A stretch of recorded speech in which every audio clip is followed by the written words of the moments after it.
Hello kabayan, kamusta po kayong lahat? Meron akong chika. No? Ang mga Jewish dito, kapag sapat, ang sinasabi nila, holy yan sa kanila. No? Friday pa lang, nagluluto na yan sila.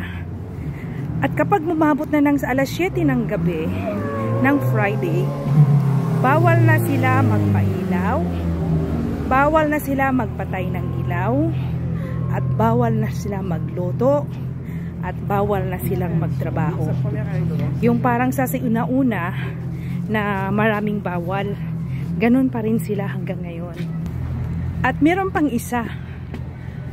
Ay, wala! Ito yung pinakabawal nila.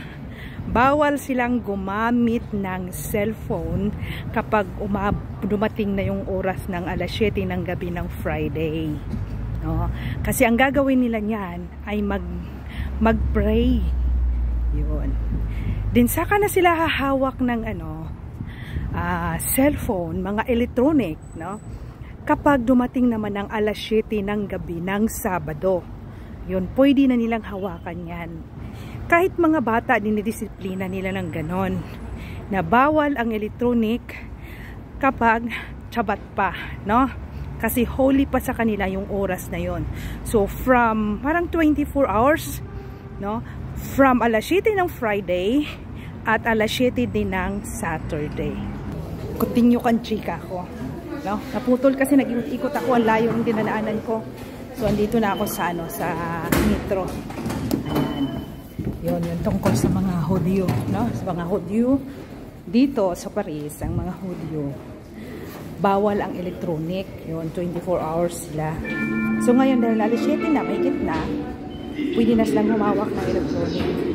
Kaya kahit may emergency, yun, kahit may emergency, hindi basta-basta sila makunta. Kasi nasa bahay-sambahan sila, sa church sila. Ang mga babae lang maiwan sa bahay, pero ang mga lalaki, napakaano nila, no? Talagang anong tawag no, napaka-reluso nila. Tapos naman ang mga ugali, alam nyo na, iba-iba, no? Hindi parehas na mabuti.